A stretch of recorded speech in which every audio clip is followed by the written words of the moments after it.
I am Mary Jones, and I serve as the chair of the Marriage and Family Therapy Advisory Committee of the Kansas Behavioral Sciences Regulatory Board. I ask the members of the advisory committee to respond to a roll call to signify their presence at this open meeting that's being conducted remotely by conference call and other electronic medium. Leslie Seawester. I am here. Joyce Baptiste. Yeah.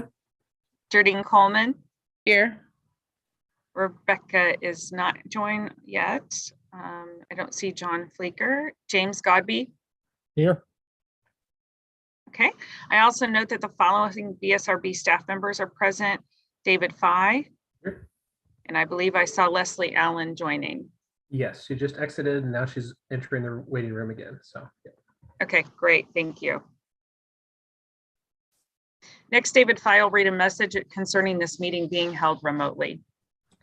This is David Fye, Executive Director for the Behavioral Sciences Regulatory Board. Public comment allows the public to address the advisory committee about its concerns, but the Kansas Open Meeting Act does not require advisory committees to provide public comment or answer questions from individuals. Individuals requesting to provide public comment could contact the Executive Director prior to the meeting by sending an email to david.fye@ks.gov. There will be no public comment at this meeting as no individuals requested to provide public comment. Because we are conducting this meeting publicly by remote access and by a conference call and other teleconference ability, I state for the record the following information. Public access to the meeting is being conducted by medium of interactive communication that allows members of the public without cost to attend the meeting through the use of the conference call and on the board's YouTube channel. While the meeting is conducted remotely, the requirements of the COMA are not suspended, so we will be conducting this meeting pursuant to the COMA. On May 5th, 2022, we sent notice of the advisory committee meeting to all individuals who had requested notice of advisory committee meetings. The notice was also posted on the board's website, ksbsrb.ks.gov. You may obtain a copy of the notice at that website. An agenda and other meeting materials are posted on the board's website and are available for review. You may also obtain a copy of the agenda by sending an email to david.fye@ks.gov with the subject line request for the agenda, and it will be sent to you. The notice contains information for the conference call and YouTube channel that allows the public to attend the meeting free of charge. The notice also states that if there are any technical issues during the meeting, you may call the board office at 785-296-3240 or send an email to bsrb@ks.gov. A recording of the meeting will be available on the BSRB YouTube channel following the conclusion of the meeting by using the link to the meeting on the agenda. And I checked in on the conference call when we began, and there were no individuals who were present. But if I hear a beep, I will let you know that someone has entered through the conference call. Okay, great. Thank you very much.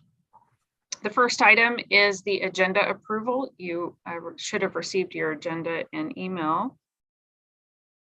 Any comments or questions or changes to that? And Mary, I'm sorry.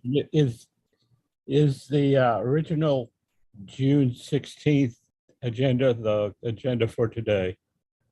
Yes, it is. Thank you for that, Jim. David, I'm sorry. And we'll go ahead and we'll publish a new date on the agenda as well, just in case we need to track back. I also wanted to let you know, I went back through the minutes a little bit more, and there was a discussion point at the last meeting that had to do with pre-approval of continuing education providers and continuing education programs. And the advisory committee had requested some draft language. We do have that draft language that's available for review now.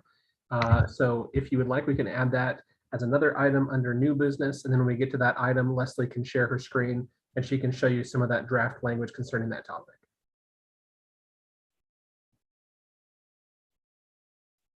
I'm in agreement with that. What about the other advisory committee members? Fine with that.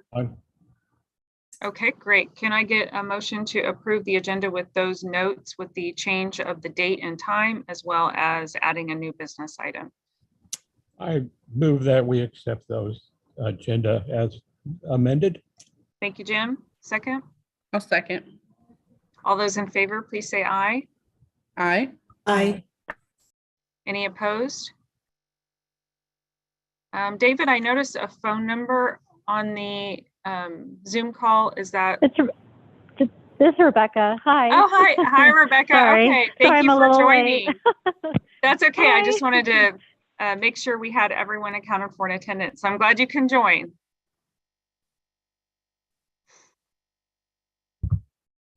Okay, the next item on the agenda then is to review and approve the minutes from the April 8th meeting.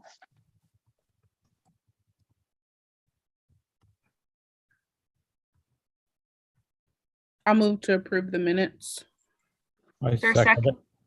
Thank you, Jim. All those in favor, please say aye. Aye. Aye. Any opposed? Aye. Any opposed? Great, thank you very much. Okay, David, I'll hand it over to you for the executive director's report. Thank you, Mary. First item I'll go ahead and update the advisory committee on is that we are still under some of the governor's direction related to the pandemic. One of those is it provides restrictions on in-person meetings, and so we're not able to hold meetings unless we can ensure that we can provide adequate spacing for all members and attendees.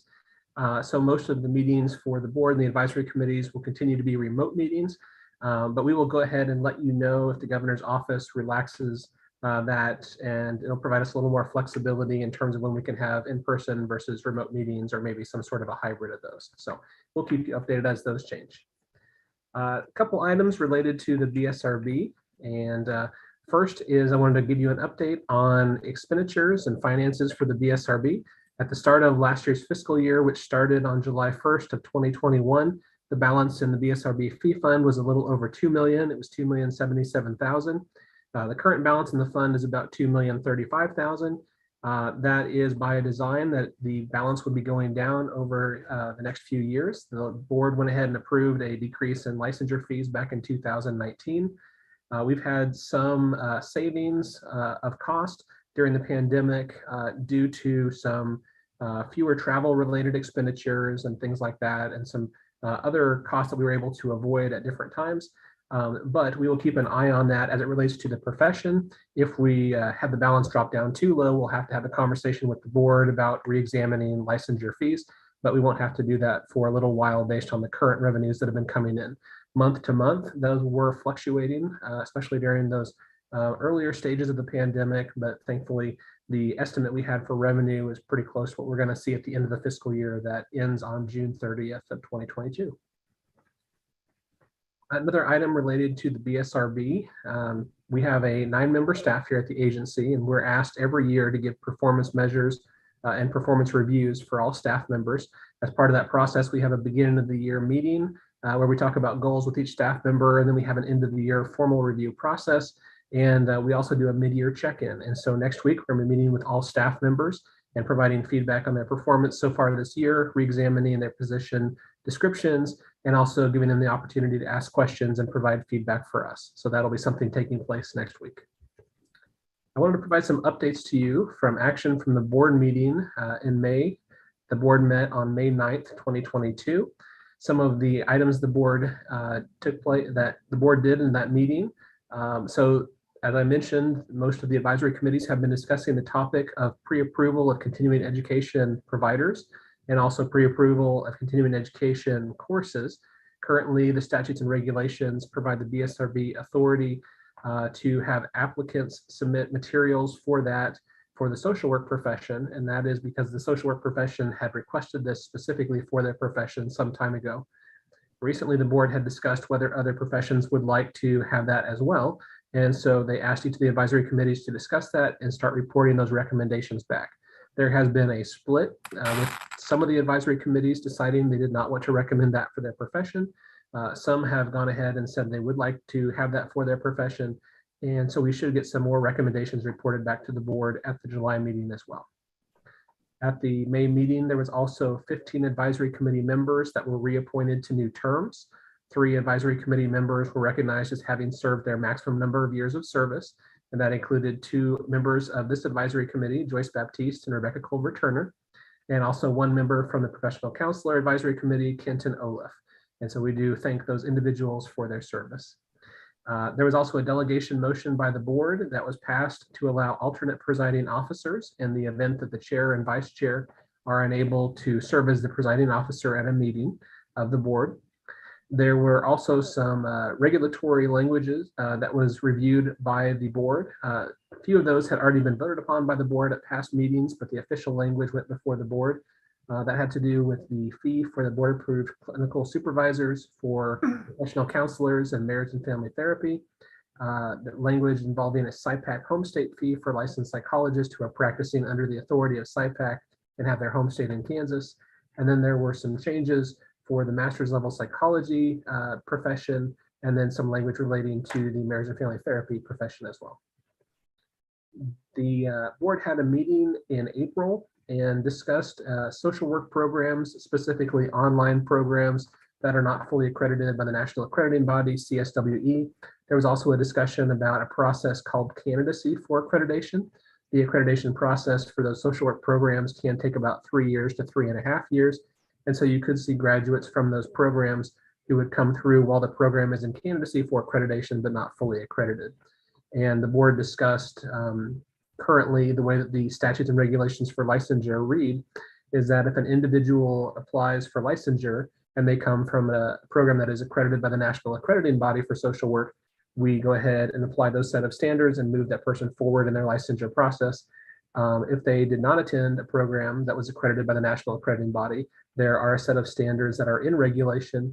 And one of those standards has to do with an in-residence requirement. And for the social work profession, the in-residence requirement required half of their coursework to be completed while they were physically present at an institution. And so as that relates to some of the programs that are online only, those programs would not be able to meet that requirement. And so there was discussion about the in-residence requirement. There was a discussion about programs that are in candidacy for accreditation and how the BSRB should review those individuals when they apply for licensure. And so specifically on the topic of candidacy for accreditation, I had brought up that this was something our board was having discussions about at a national meeting for social workers, ASWB. And I mentioned that this was something we were working through and discussing, and I was connected with representatives from the Minnesota Licensing Board, and they mentioned that they have a temporary license for individuals who graduate from programs that are in candidacy, and they provided some documentation on their website about that, and so I provided that to the board at the last meeting in May for the board review. It's just one option on a possible way to handle those scenarios, but I thought it would be informative, and the board will continue to have conversations on that topic in the future. Additionally, there is an investigative policy for the board. It guides the work of the Complaint Review Committee, which is a subset of the board that handles resolution of complaints against practitioners. The investigative policy is in the process of being updated and reviewed by the board. And so I provided a report at that May meeting with some recommended changes and some other items that are highlighted for board discussion. And so the board will have a discussion on those items at the July meeting and later in this year, perhaps too, if there are further changes to be made. And then one other item I want to make you aware of from that board meeting, the board had 2 requests for subcommittees from the advisory committees. The first was the Professional Counselor Advisory Committee requested approval of a subcommittee to look at the unprofessional conduct regulations. And then this advisory committee had requested authority to have a clinical supervision manual advisory committee as well. And the board did approve both of those requests. And so there are some updates from the board meeting. As far as some other updates, I mentioned I attended that national meeting for social workers, ASWB. I also recently attended a national meeting for psychologists, the Association of State and Provincial Psychology Boards. At both meetings, there were some topics that are getting a lot of discussion by different licensing boards around the country over mental health professions.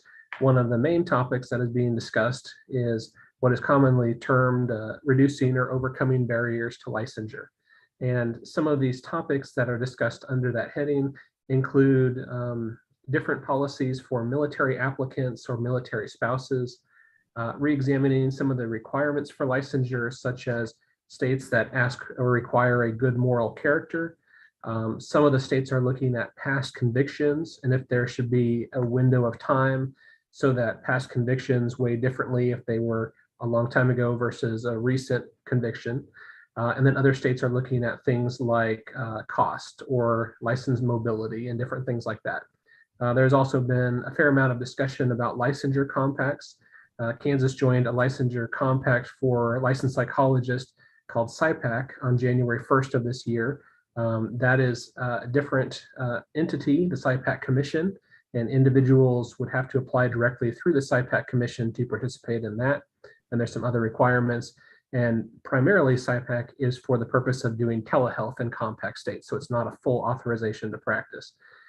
There's also a licensing compact that is being considered by several states right now for professional counselors. And then there is also draft language for a social work compact that is about to be released.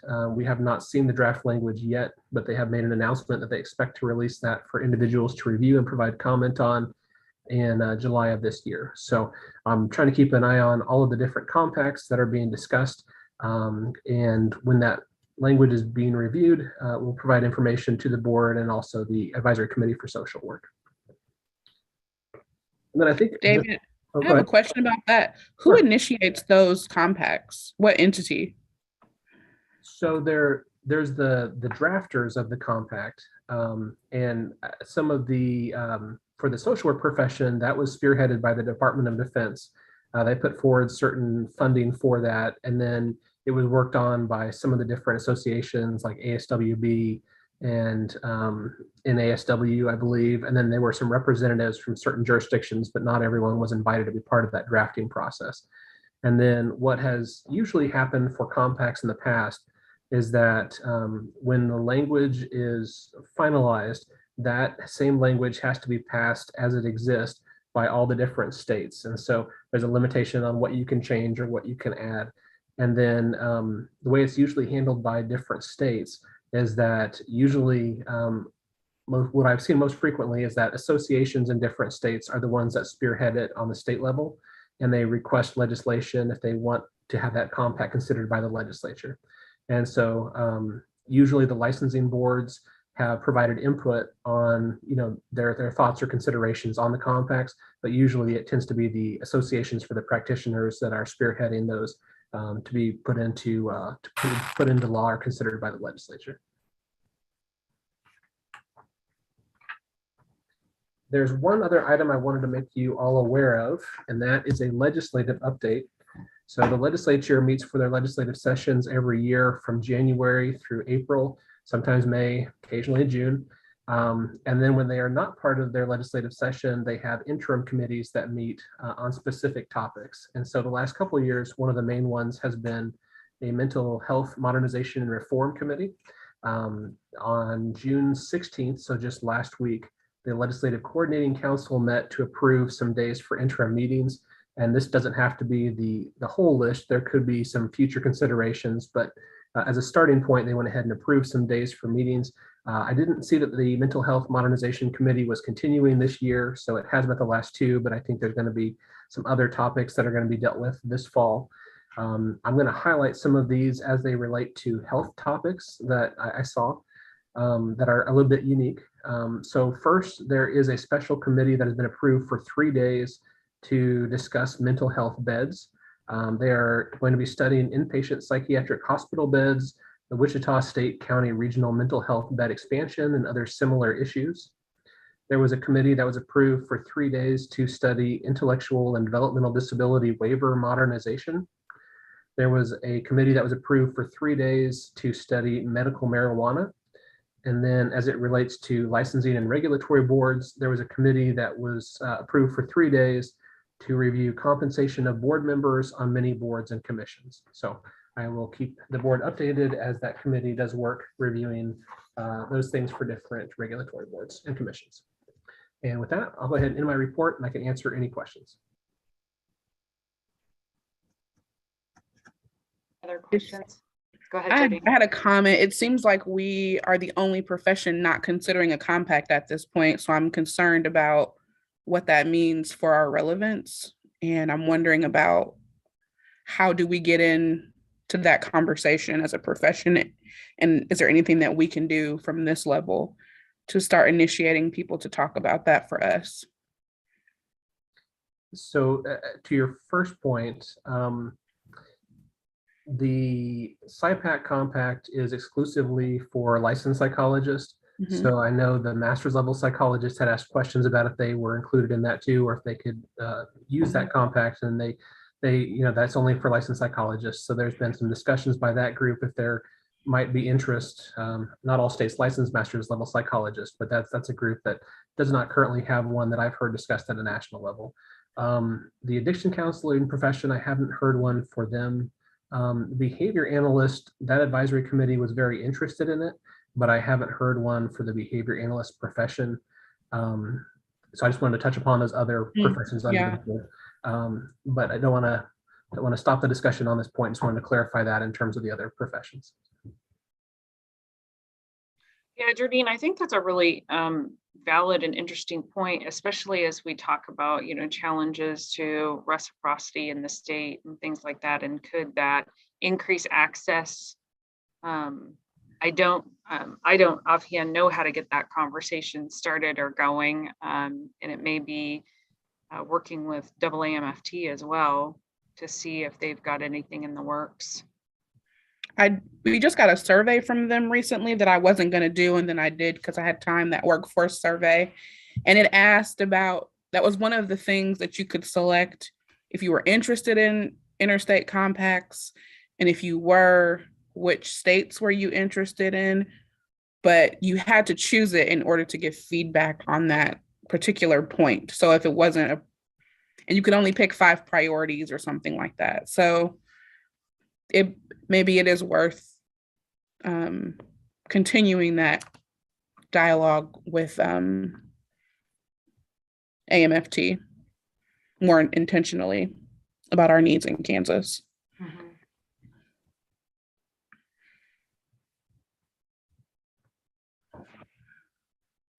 Yeah, I definitely think as more professions head in that direction, we should be armed with information. Mm-hmm.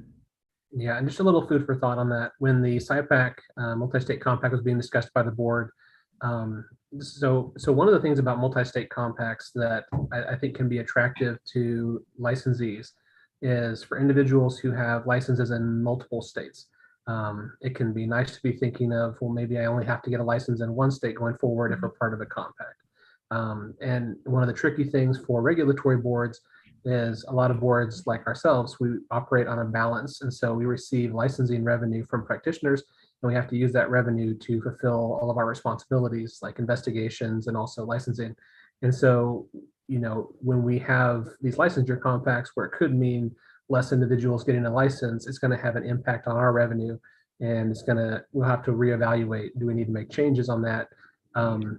All the licensed psychologists renew in June of even number of years. So we are currently in the process of having those wrapping up here in the next week or so. So for the July board meeting, we're hoping to provide some documentation to the board to kind of assess the impact of that compact. One of the tricky things at the moment is with the SIPAC compact, the professional counseling compact, the social work compact, and then potentially other compacts. If they all come in at once, it's going to be really tricky for us to try to project the loss of revenue and what needs to be reevaluated.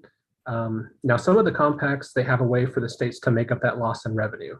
For example, the Board of Nursing, when they joined a nursing compact, they were able to issue a multi-state license. And so they had one license if you just want to practice in Kansas, and then a license that would be more expensive if you wanted to practice in other states that were part of the compact too.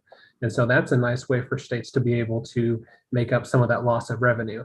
But for some of the other compacts, they don't provide that option. And so you just get hit with the loss of revenue, and it's hard to predict that. And, so that's one of the factors in there that just needs to be weighed. And then if they all come in at once, it's going to be really challenging for us to try to predict how quickly we need to adjust things. And so we'll be watching that. So. Hey, Mary, I wanted to add too, I was on the Board of Nursing when they were going through that. So there's a lot of ins and outs, obviously.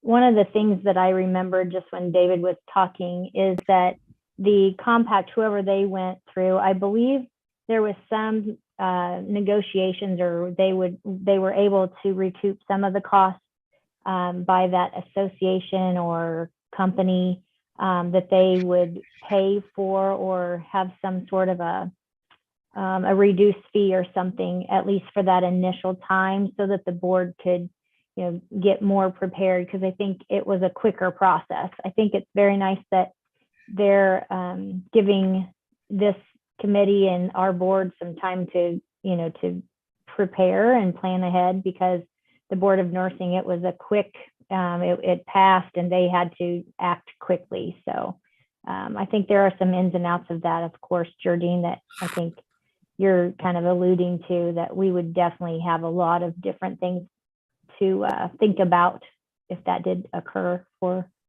this committee. Leslie, that's helpful. Okay, any other discussion on that? I will put us back into our old business. So at the first item was advisory committee membership. And we spent time at the last meeting deciding on who we wanted to select for our advisory committee after the nomination, and made some nominations. There was a question that came up after the meeting, and so I took that to David. And it was really around the idea of, if we're trying to stagger different people from different areas, then maybe we should not move forward with two people from university or faculty settings at this nomination time, so that we could do some better staggering of our advisory committee members. I don't know if the person who brought that wants to talk about that at all, but I wanted to bring the discussion up before we made the recommendation to the board chair about those nominations as a point of conversation. Since it hadn't been finalized, we have an opportunity to talk about that again. So go ahead. Sorry, Mary, just to that point. So yeah, one thing that we started doing last year is kind of a way to clean up and formalize some of the processes, is so that after advisory committee meets, I will draft a message with the summary of the action by the advisory committee, and then provide that to the chair of the advisory committee for review to see if that reflects the recommendations of the advisory committee. And then once that has gone through that process, I will provide a formal letter to the chair of the board to deliver the formal recommendations to the chair. And so you're right, the advisory committee did meet last month, had discussions. There were some recommendations in that meeting, but those had not been formally provided to the chair using that structure we used last year. We continue to use going forward. So I just wanted to kind of clarify that process. So in terms of comments from the advisory committee, we had Chris Haben from Friends University and Marcy Lechtenberg from K-State as nominees. And we had all approved them passing as well as Nicole Eitzen. And so with that question coming up, is that something we want to discuss about staggering, or are we comfortable with the nominations we put forth? I'm 80% confident that I was the person that brought that up, but I'm 100% confident that I don't remember the point that I made, which felt valid at the time. So I'm rescinding whatever I said, because I can't defend it. But it was Jardine, it was great. It was actually a really great comment, which is we'd had all this conversation and it was you, so it's good. Okay. And I seconded. I support. I was like, yes, Jardine. So don't back out now. Yeah, so it was I think the idea was a good thought, because here we are losing two university faculty advisory members at the same time. And yes, we had nominees to come in right behind them, but would there be an advantage to staggering those appointments from university so we don't lose and gain that those particular specialties if we feel like they're important to the advisory committee at the same time? So I actually thought that was a really good point, and I wasn't sure in the formality of process if we could have the discussion again, since they had not been appointed yet. So I thought it was great conversation to have. So I think, again, we're open to thoughts and opinions on this before it's formalized. And Mary, to that point, in terms of the formal process, I kind of explained this when the committee was discussing candidates, but so the advisory committee has authority to make recommendations. And then when those recommendations are ready, they are formally provided to the chair of the board.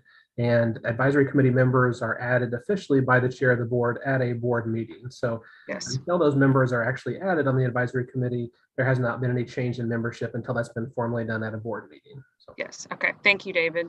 That's helpful. So really, I'm just going to put it on the floor for this committee to talk about. Do we want to move forward with our nominations, or do we want to consider this and make any adjustments? I think if we wanted to continue forward because we had spent time discussing these nominees, I think we maybe should make a note for future consideration when these positions will come up again.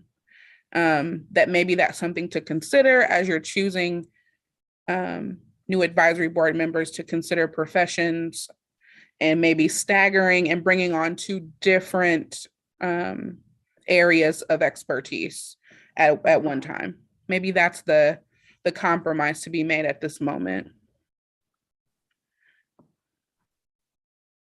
Any other comments or thoughts? I agree with Jolene, because to change what we've done, we've got to go back and review all the candidates. And that's going to take some time. And Rebecca and I, this is our last day. So you'll be functioning with 4 committee members, or maybe 5. One person is in here. So.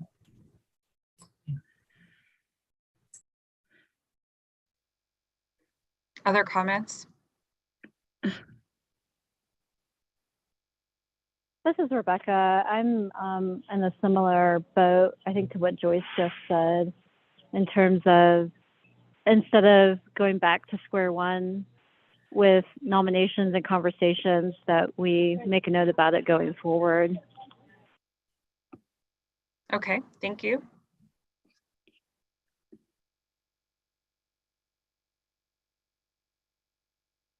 I think with respect to the conversation that we had, I think it would be appropriate, David, correct me if I'm wrong, that we go ahead and take a vote to uphold the nominations for the recommendations for nomination. Okay, is there a vote on the floor for that? And this would be as we discussed at the last meeting. So putting forth our recommendations as discussed at the last meeting. I vote to move forward with our recommendations we discussed in our last meeting of 3 nominees for the board. Thank you, Joyce. Is there a second? I can second. Thank you, Jardine. All those in favor, please say aye. Aye. Aye. Aye. Any opposed? I'm not opposed, but I have to recuse myself Okay. from the vote. Yes. Yeah, I think that's Thank the you. proper thing to do here. Thank you. Thank And you, Leslie. I'm not opposed to it either, other than the fact that I wasn't there when you discussed the candidates, so I'm going to abstain. Okay. Thank you, Jim. That motion carries, and I appreciate your thoughtfulness in abstaining from the votes or recusing yourself from the votes. I do think, just in terms of the minutes and making sure we're really clear, I think there is merit in discussing when we have open positions, you know, what types of people we are looking for, and then staggering those effectively so that we don't end up in the same situation. So thank you for the comments. I think it's very helpful. The next item is the continued discussion of the unprofessional conduct regulations. So we left off at the last meeting with several points to just think about and consider. I'm wondering if anyone had any other comments or anything they'd like to review in the unprofessional conduct standards from their own work. Mary, am I remembering correctly that we were sort of suggesting to combine those two? Are those regulations? Yeah, so the documentation, Regulations? I think you're talking about the documentation one, which was separated out Yes. from the unprofessional conduct. Yes. Yes, so in the other professions regulations, it appears that most of them have the professionalism of clinical work in the unprofessional conduct standard. ours is separate and apart from that. So yes, Jardine, you are correct. So that was one of the talking points. And I can weigh in on that topic. Please. A little bit more. So I did a little bit of research on that because a couple of the professions also have them separated. The Licensed Psychology Advisory Committee was also interested in maybe combining those as well. And there was discussion about, are there references in other regulations that might create issues if we move content, but we still have links to, those, they're referencing the regulation that no longer has the content. But it appeared that that was not the issue when I searched on the Secretary of State's website looking to see where that was referenced. So I don't believe it would be an issue to move the contents to the unprofessional conduct regulation. I'm not sure exactly why they were separate. For the psychologists, it appeared that their regulations on unprofessional conduct were put in, I believe, around 2000, maybe 2000.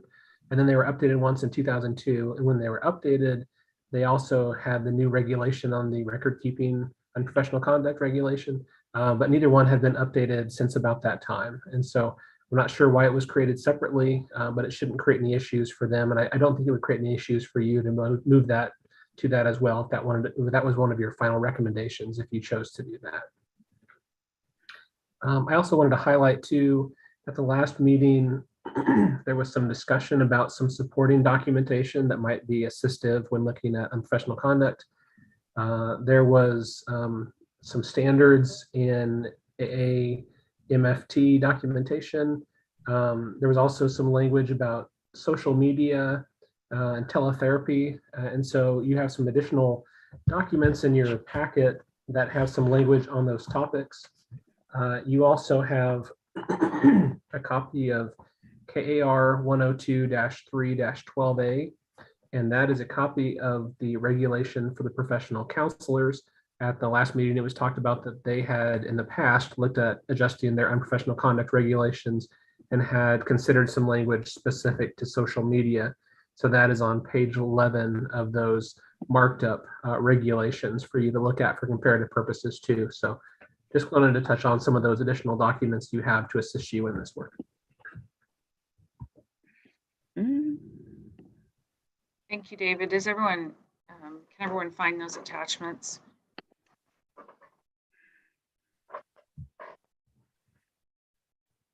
I'm working on it.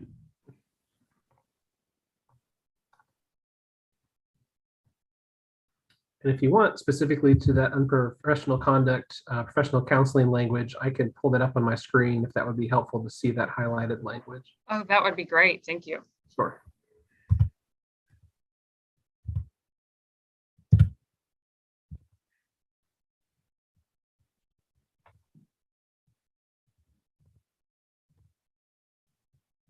Okay, so you should be able to see some highlighted language here. As I mentioned, it comes from KAR, let's see, 102-3-12A, which is the unprofessional conduct regulations for professional counseling. They were considering in the past some language that specifically touched on social media as it relates to confidentiality and boundaries. And so I just wanted to show you what they had discussed in the past, just so you would have an idea of what other committees are looking at or what they have looked at as it relates to social media and changing technology.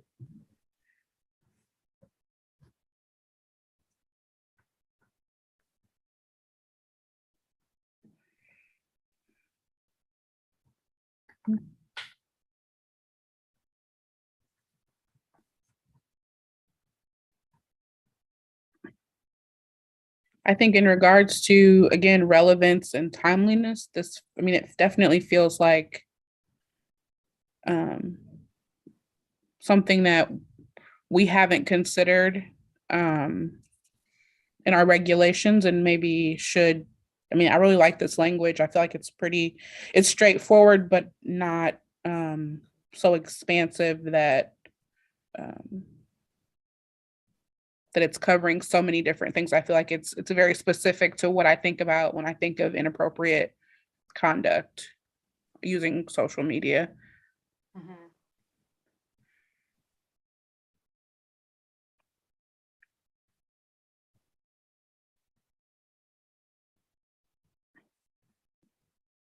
Yeah, I agree with your comments, Jardine. Were there other, as everyone looks at this, in terms of our concerns about social media, how is everyone else seeing this policy?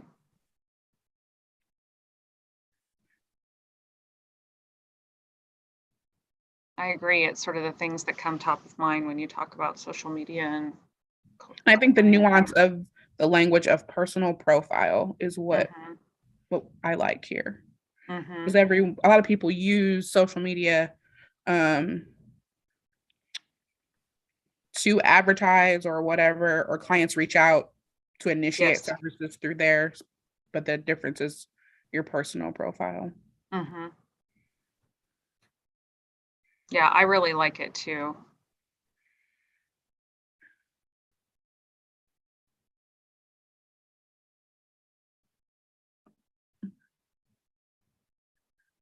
Yeah, it seems pretty clear to me and straightforward. So it is what, so this is therapists not reaching out to clients. How about when clients reach out to therapists? Should there be some language as to not, I guess if you respond, that won't be reaching out, they'll be responding, or some form of communicate. I guess that's covered, using a person to connect or communicate with clients. I guess that's covered with that. Communicate with clients on any social media platform. Okay.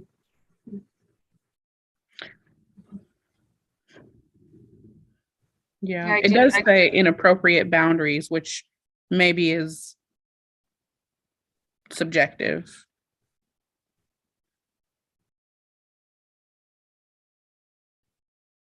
Some of the discussions about unprofessional conduct can come down to a fact-based scenario where you're weighing different things, and so. Yeah. So then, does the entity that is investigating a complaint, do they find whatever the behavior was to be inappropriate? That's what it comes down to. So using that language then makes sense. Okay, that was helpful. Thanks, David. I think, Jardine, the thing you pointed out with the personal profile makes a big difference too.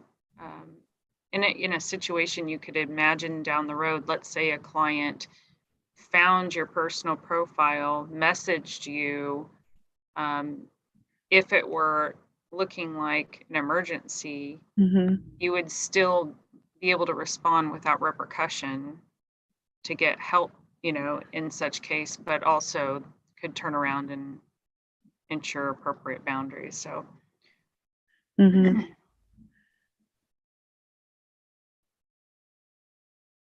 Yeah.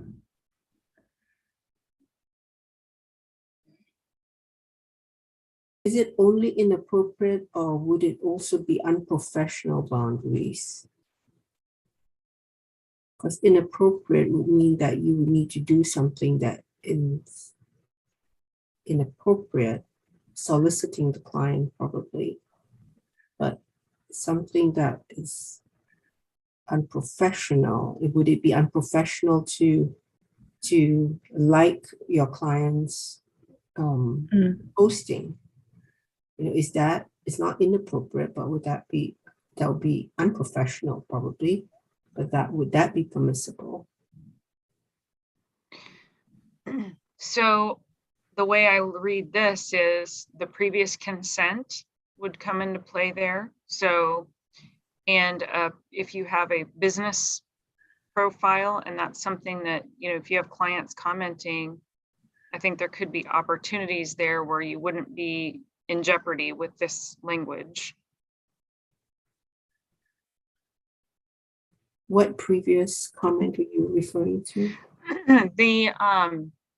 The personal profile piece, and then also it says here, accessing clients' pages without previous consent.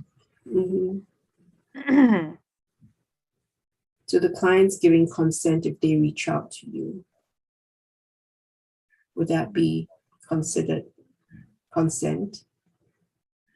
If the, well, I mean, I don't know, we could get deep into what consent would be if some, let's say, if someone has a professional social media page, there could be a disclosure on there that says this is not, you know, a personal profile page, it's business entity. If you post on this, you are sort of giving consent.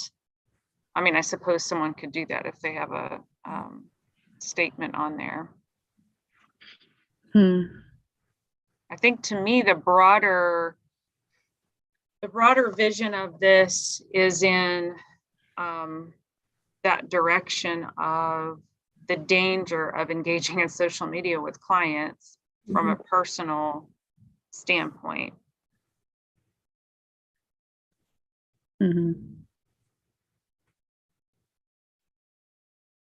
Yeah, to me, I think there's enough.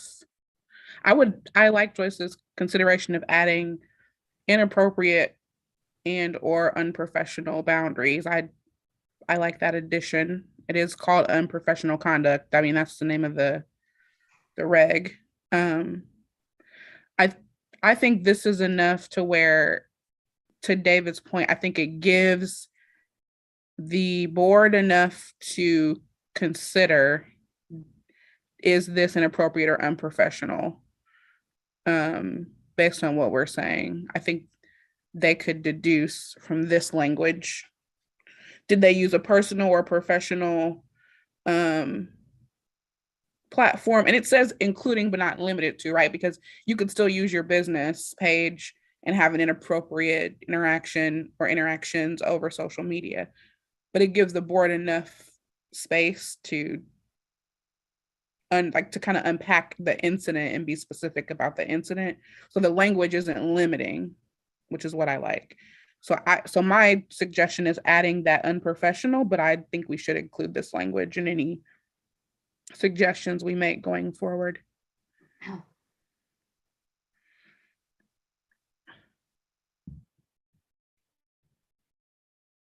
Is there anyone on the advisory committee who doesn't feel like we should include social media in unprofessional conduct standards?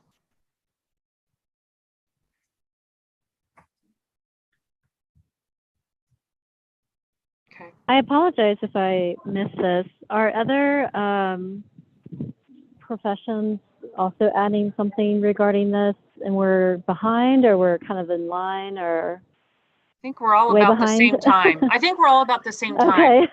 We're all, you know, we're all looking at these standards simultaneously right now, and just where we had the benefit of, did you say this was the counselor's language?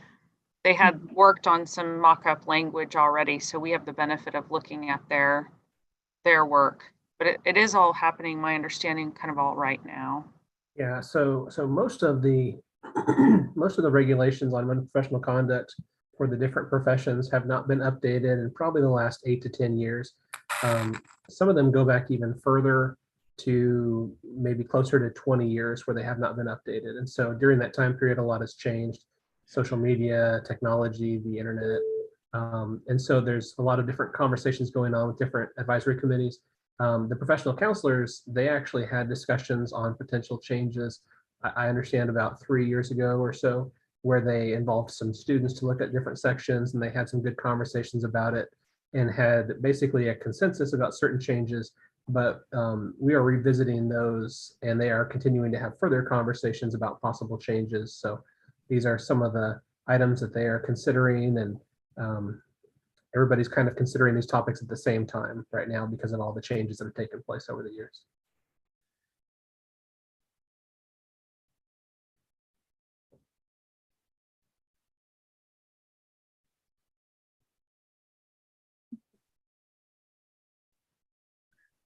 So if I'm hearing this correctly, I think we could safely say that we're in support of adding very similar language. And so maybe we could look at how this would look in our regulation for the next meeting. Yes. I agree. Yes. Okay.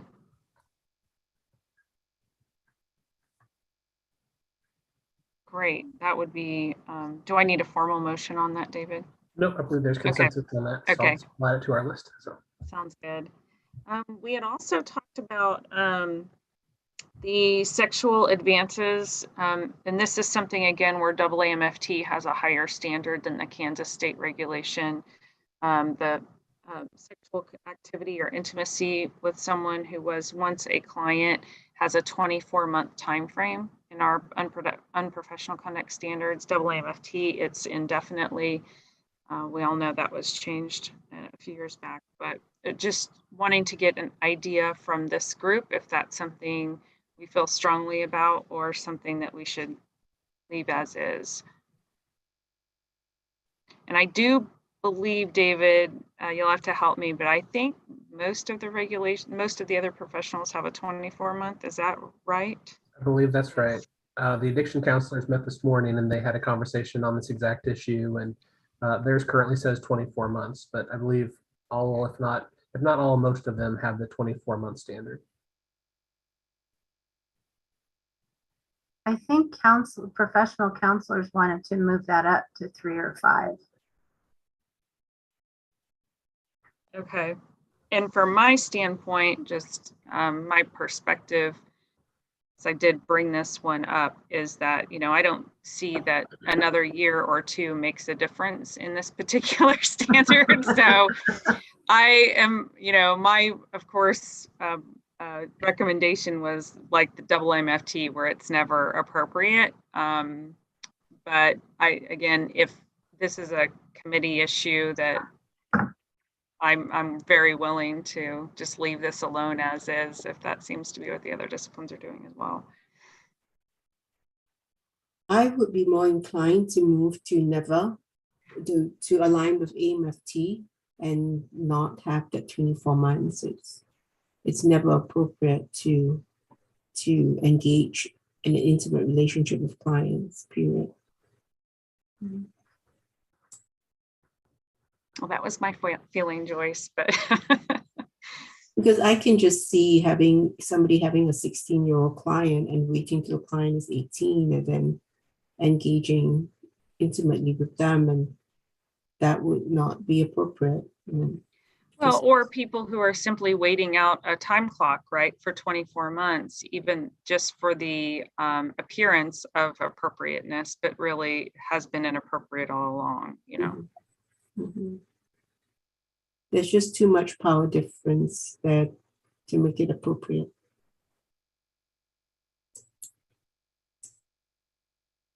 I'm similar. I would, I like the move that AAMFT made towards that.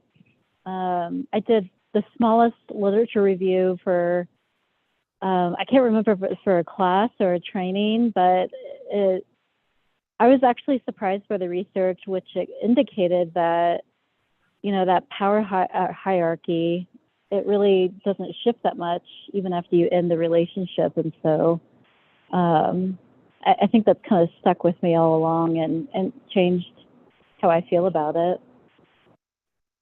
Mm-hmm. Good point. I'm in favor of that shift as well. I think Jim, I go ahead. think it makes sense, as far as the whole idea, and I'd go along with that too, like you were saying, Mary. I think some people just wait out the 3 years, and then after the 3 years or 4 years, then they feel like it could be an appropriate thing, which if you're still a counselor, I mean, it's inappropriate. Mm-hmm. So let's say that. So it sounds like we have consensus here that we would like to consider a language change to remove the within the past 24 months and move to language that says sort of in perpetuity or never appropriate once someone's been a client. And we can mirror the AAMFT language if needed. So we can look at that one too. Thank you for that.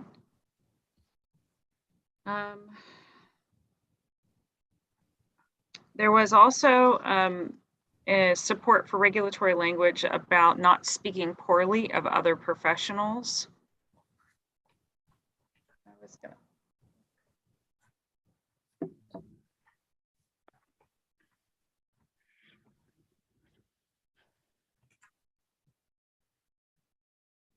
I was looking, David, to see if any of the other professions had language similar to that.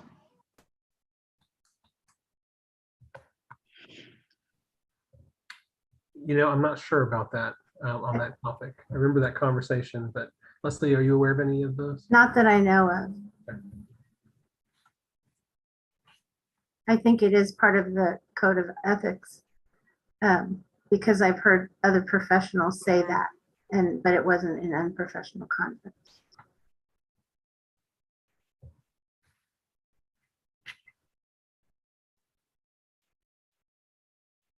Is that anywhere in our documents now, or is it a proposal to add that in?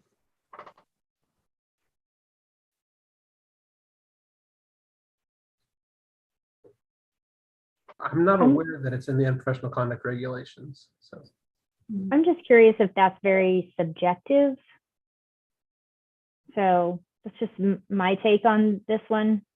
I don't know how you would, we would expect the board to, or the CRC to actually prove that, but I guess part of me is thinking that should stay in ethics. I don't know how you all feel about that. That's just my take on it. I can definitely hear that, Leslie. I think that it is so subjective. I was just looking at the way it's written in the Code of Ethics for AAMFT.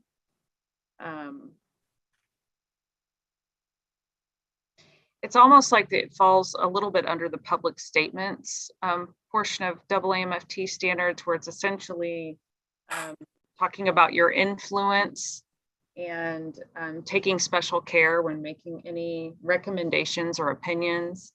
That feels better to me than kind of to your point here, the subjectivity. My thinking is if a person is doing that and talking negatively about another professional, there's probably some other things happening. It's usually not an isolated incident, but I could be wrong, but there's probably other things happening that they're going to get dinged on. So I did just have sort of a memory recollection from that dialogue. So this now just rang back for me, which I think some of the discussion was also around social media. Does that ring a bell for anyone else? That there are. It rings a bell, but I don't remember what there are like some therapy social media sites where people are sort of making recommendations among themselves. I believe they're closed groups, but I don't know if they're public or not. And that there has been maybe some concern about not talking very nicely about other professionals in that setting, but I think it was around social media, if I'm remembering our discussion.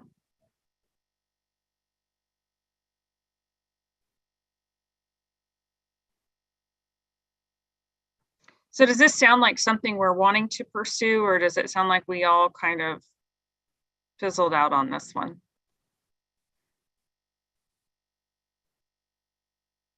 It seems like that could be covered under a general acting in a manner unbecoming of a therapist language that I think is already in the regulation, that maybe doesn't need to be one of the things that we explicitly outline details of, but that's my initial thoughts. Okay. So I don't know where this is. So probably we would be under ethics. So somewhere where we have a responsibility as professionals to report unprofessional conduct of fellow therapists to the board, maybe to ensure that we have that language there. I don't know where that would be, but to ensure that we have that, and I think that should cover that if we do have concerns about a person, it goes, it's a complaint to the board, it's a report to the board, and perhaps reiterating that could help eliminate the need for individuals to make public comments about their colleagues that are derogative. I believe the part you're talking about, Joyce, is at the very beginning of the regulation where it says you're required to, if you know that, if you've done something or you know of a licensee who's done something. Mhm. Okay.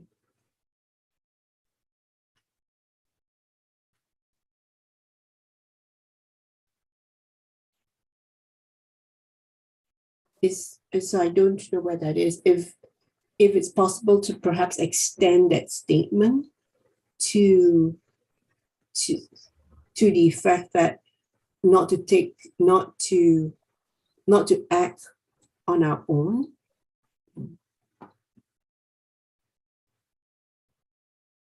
Does that make sense? Not to take matters in our own hands, so to speak.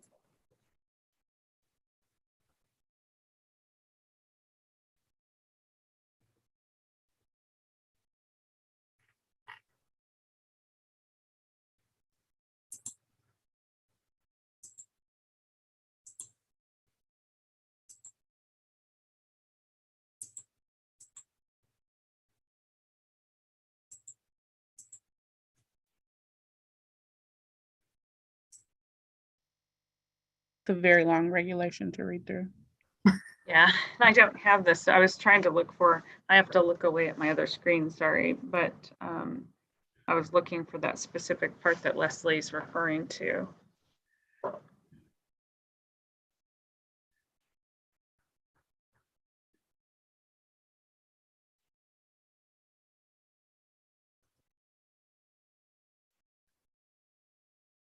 So there was one thing that I was going to just interject here, a little off topic, but still kind of on topic. Some of the other advisory committees have talked about how some of the regulations are not the most user-friendly for practitioners and for the public to read. And so one thing later on this year we'll be trying to work on here at the agency is coming out with sort of a version that may be a little bit more readable. So we are stuck with some of the legislative style for some of the statutes and regulations, how those are worded and how they're organized, but we're going to try to clean up a version that might be a little more useful so people could have a little bit easier time when they're trying to read through this to see if something that occurred was unprofessional conduct so that they can read these regulations a little bit easier. So that is something we're going to be working on. Mary, Yes. it's in B2 at the top of the regulation.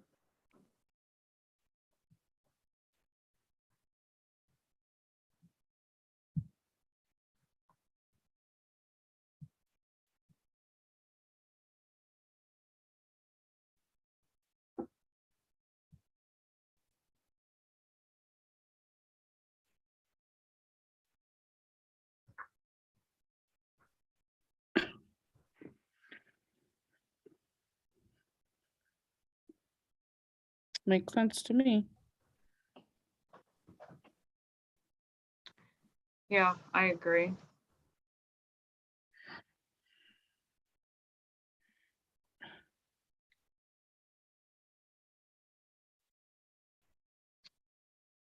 So from the advisory committee, do we feel comfortable with what's in there already? Or is this something we want to pursue? I know Joyce, you had a couple of thoughts in there, so. Did somebody read that out? I'm having difficulty finding it. What does that say? Except when the information has been obtained in the context of confidentiality, failing to notify the board within a reasonable period of time that the licensee or applicant or any other person regulated by the board or applying for licensure or registration has met any of the following conditions.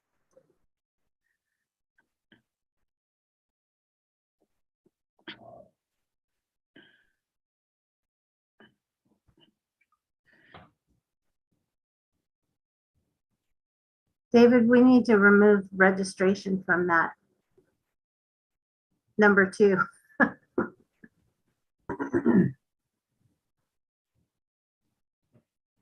Well, maybe. I mean, if it's a registration that other jurisdictions deal with, it may be helpful to include it in that because it talks about having those things by any jurisdiction. So it may be helpful for us to be able to look at other jurisdictions if they continue to use registration. Okay. I'm not familiar just quite yet with all the other jurisdictions, including all the stuff that they have. So better to leave it in for now and then re-examine it a little bit later, I think. But Do we feel like this is covered and we're comfortable with that?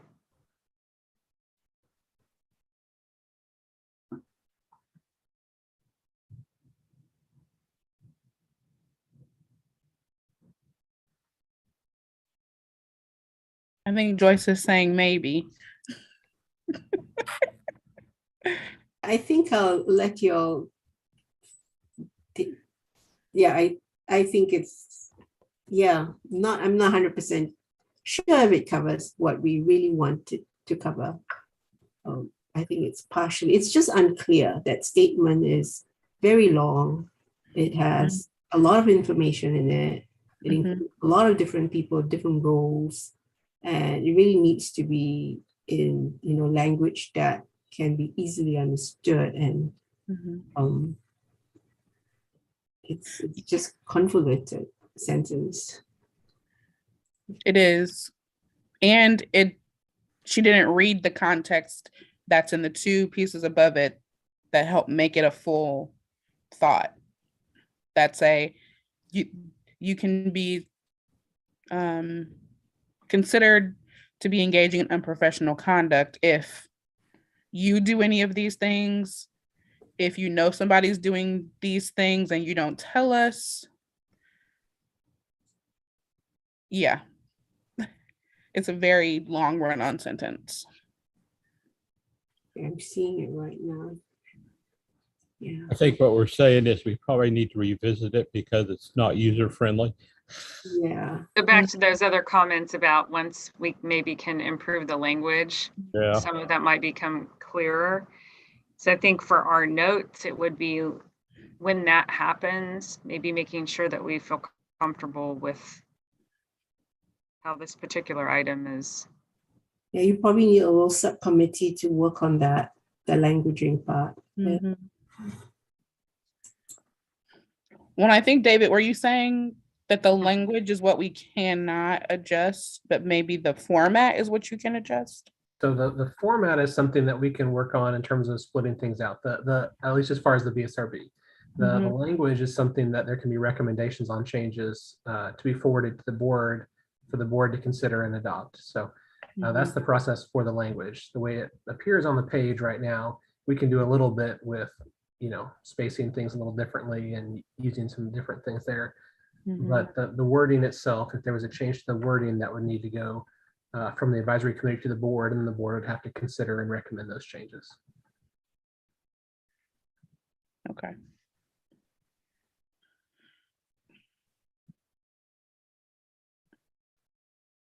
It would be interesting to see maybe if it's reformatted, does that help the information to be understood better? And if it doesn't, then maybe we revisit it to say, okay, maybe we want to make a recommendation for the language to be different. Instead of trying to do two things at once, we could do one change and see if it helps. And if it doesn't, then do the other. Yeah, I appreciate that thought process. I think that would be helpful. Okay. Did anyone else have other recommendations for areas that they wanted to address in the unprofessional conduct standards? Could I go back to the sexual intimacy? Yes. So the AMFT's language is sexual intimacy with current clients or with known members of the client's family system is prohibited. And I really like that because I think known family members should also be included there in that language. And they do say former, so they have two. It's separated, sexual intimacy with former clients and known family members of the client's family system is also prohibited. So perhaps we can include current and former clients and their known family members. That would be what I would suggest. I'm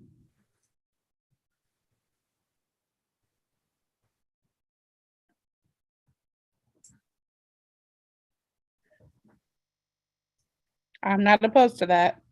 Yeah, I'm comfortable with AAMFT standards on this, so Mhm. I can get that to you, Leslie, if you don't have access to it, and then we can, for the next meeting, before we look at the final. And we get to be at the forefront of outlawing sex with your clients. So that's really exciting.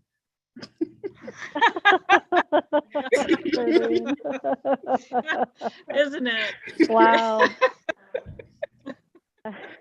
We'll show the rest how it's done. That's right.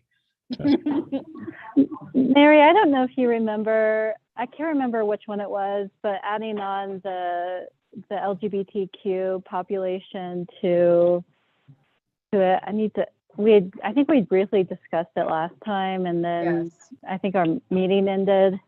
It was around the discrimination piece. Let me get back to that. Thank you for that.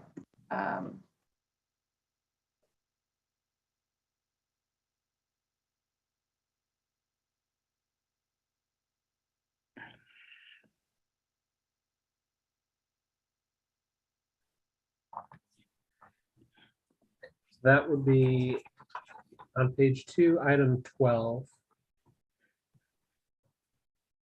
Discriminated Yeah. against any Yes. client, student, or supervisee on the basis of color, race, gender, religion, national origin, or disability is how the language currently appears in the regulation. And so you were suggesting the sexual orientation, or maybe even broader language around that. Thank you for reminding me of that, Rebecca. I didn't have that. Okay.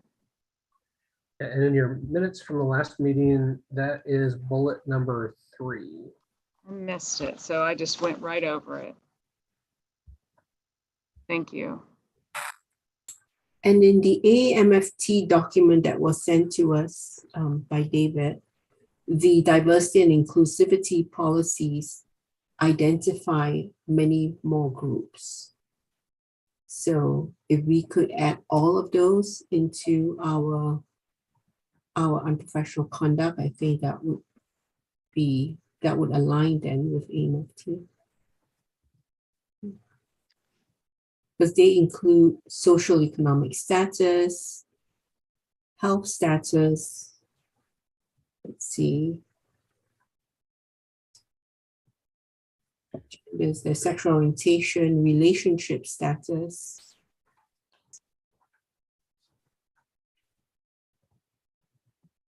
age. Those are the things that we don't have in ours.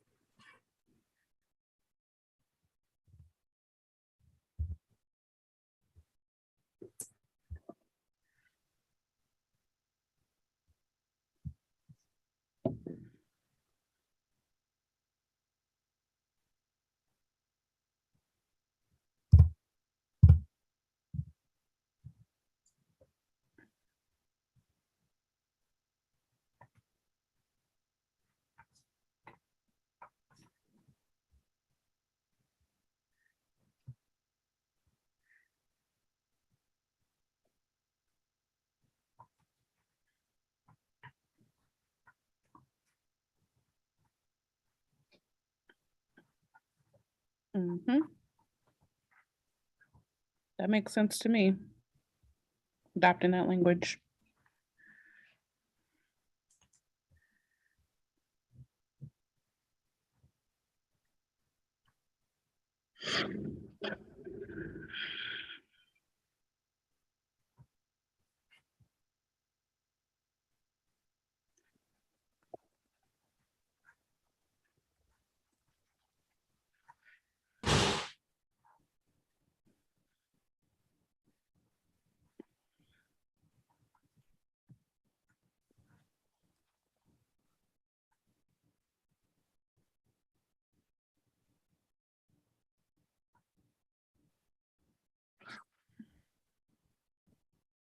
Other comments on that? I was sorry, I was reading.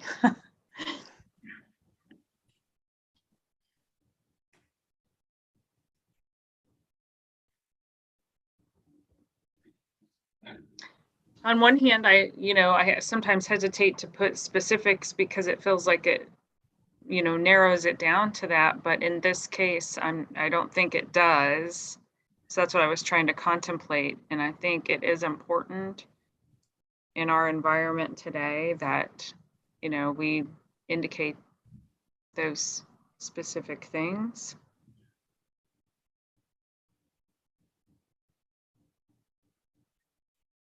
Agreed.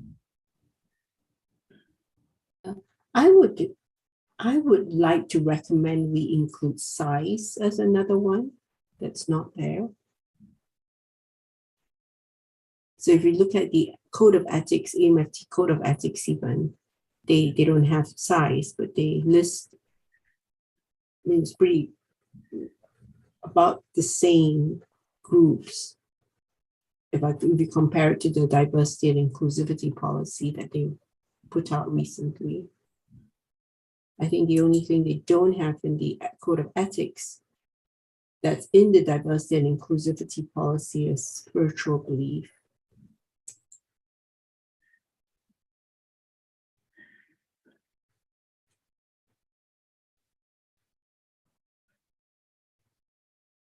But that's an example of what I was just saying too.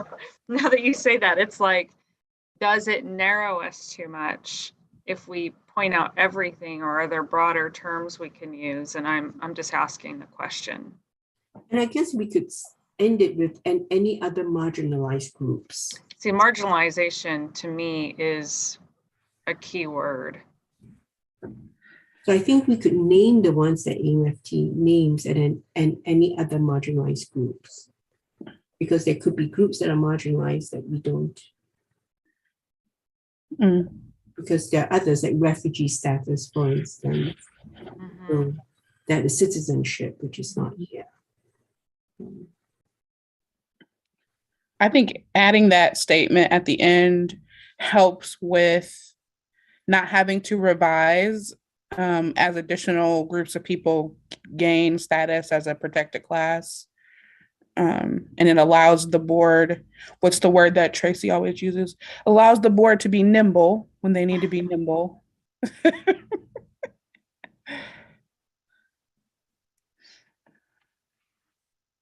Okay, so it sounds like we have support for mocking up that language as well to review at the next meeting. Thank you for saying that, Rebecca. I have it highlighted and I crossed right over that point in my piece of paper over here.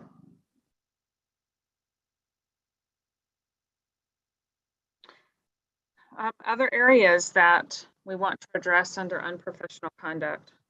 Mary, Yes. would you be willing to send me a link to the document you were reviewing so I know I have the right one?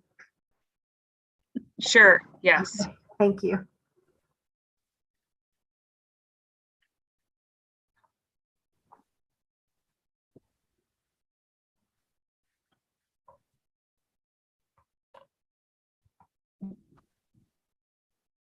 Okay, any other topics we want to address under unprofessional conduct standards?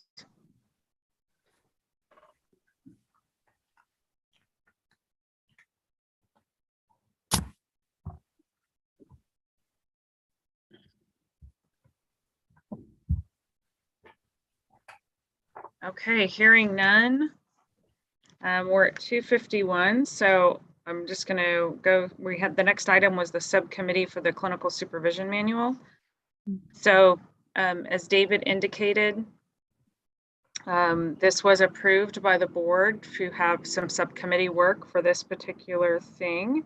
So I'm wondering if the next step would be who would like to work on this particular item. And Mary, I think at the last meeting, there was discussion to go ahead and move forward with requesting for that subcommittee from the board. And then it was discussed that that would begin to be looked at for the next meeting in August. Oh, thank you. You're right, because of the new membership too coming on. Yes, I just wanted to make sure that the advisory committee was updated, that was approved. And so when the new members come on next time, maybe that would be a good time to check for interest, since we'll have more individuals added to the committee at that time. Yeah, thank you, David. I appreciate that. Sure. So again, we have 8 minutes left, and we are looking at the new business would be the accreditation standards, examination for licensure on the Commission of Accreditation for Marriage and Family Therapy Education, accreditation standards. And I can summarize that real quick, I think. Okay. As a topic for another meeting, I think it'd be helpful for the committee to be looking at the national accrediting body we recognize, looking at our licensure standards to see how close we are in line with some of those standards. As a topic also for discussion under that, one of the current items we have in our regulation under 102-5-3 education requirements has an in-residence requirement for some of the education to be received. And the in-residence requirement talks about there being a requirement that the student would be physically present at the location of the institution for completing some of the coursework. That physical presence requirement is a bit unique to some of our licensing requirements. As I've been attending some of the national meetings, that requirement of being physically present is rare for some of the other professions. And so all the advisory committees are discussing that. And the board had a comment on that as well at the last meeting.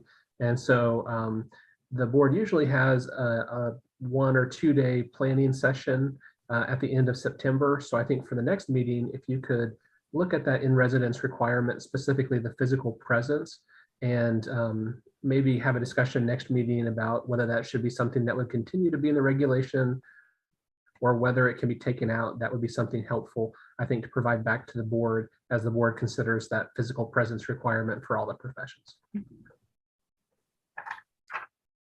Thank you.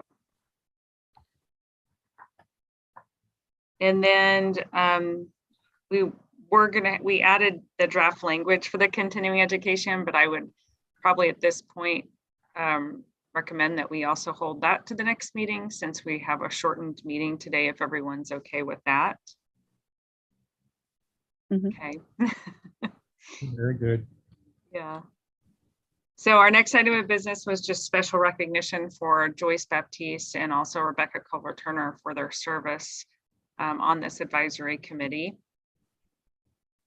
I would just like to say that I have had such a wonderful privilege working with the two of you, with each of you, and appreciate so much your contributions to the advisory committee and just your measured responses in the way you approach things. It's just been really helpful to have your perspective on each of your perspectives on this committee.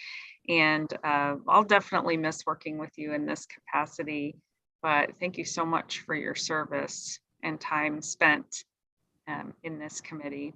And you've done some great things. Look at what we've been able to do in the past few years in terms of changes. So be very proud of your participation in that.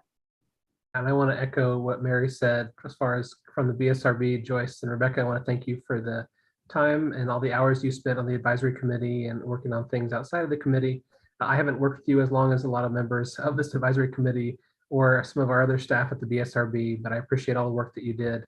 And I've enjoyed working with you, and you will definitely be missed on the advisory committee going forward. Well, thank you for the recognition. This has been really one of the best committees I've been on. I mean, we do work, it's productive, it's meaningful, and it's, to protect the people of cancer. So it's really high on my priority list. So I'm going to miss it. There are many committees that I'm on, we talk about things and we just talk and nothing really happens. Here things happen and move. So it's fantastic. So continue the good work.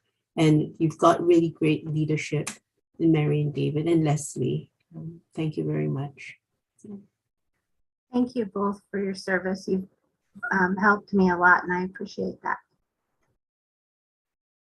I definitely want to echo what Joyce said. This has been my favorite committee that I've been on for similar reasons: productive, meaningful, professional, and I've just, it's been a great committee, and loved having Mary to guide us, and it's been super helpful.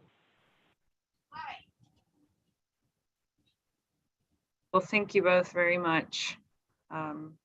We will keep the work going. So, but appreciate everything that you've done, and appreciate you also making recommendations for people who would be a good fit on the committee as well. You both will be missed dearly. We'll miss all of you. Yeah. Time to I'll punch. still find ways to talk to each Yeah. of you. Yeah, I mean, like phone calls or text messages, Yeah. something like that. Lunches. Lunches, Yeah. yeah. Yeah. Okay, with that, the next item of business is our next meeting. Tentatively, we were looking at the calendar to see if August 12th would make sense for everyone.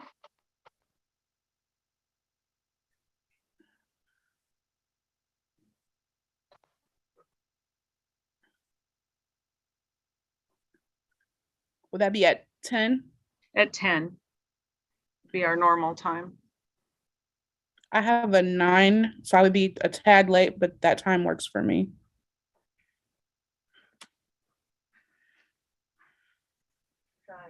Jim, you're muted.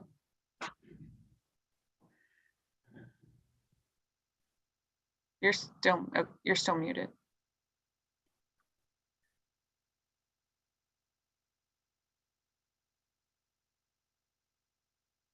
Now you're invisible and muted.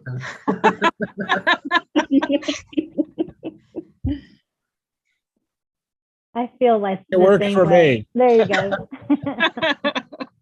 What's that, Leslie? No, I was just making a joke. I feel invisible and muted many times during the day. It's all good. Okay, that sounds good. We'll get that out as our next date for the meeting. Is there anything else before we adjourn? Yeah, this is my last meeting, Mary, so that's why I right. didn't comment. So, but everyone has been so great to work with. So thank you so much for putting up with me and my comments and everything. So you guys are awesome, and I'm proud to be on this committee. I was very impressed by all of you. So thank you. Thank you, Leslie. Thank I you. forget that it's your last. Yeah. Oh man. Crazy. Wow, we have so much I know. change. Yeah. Yes. Thank Yeah. you, Leslie. Thank you Thank very you, much. Joyce. Thank you. You too, especially. Okay, well, with that, I will take a motion to adjourn. A second. All those in favor? I Aye. Thank you all for your participation today. It was a great meeting. Thank you. Thank you all and all the best. I Bye.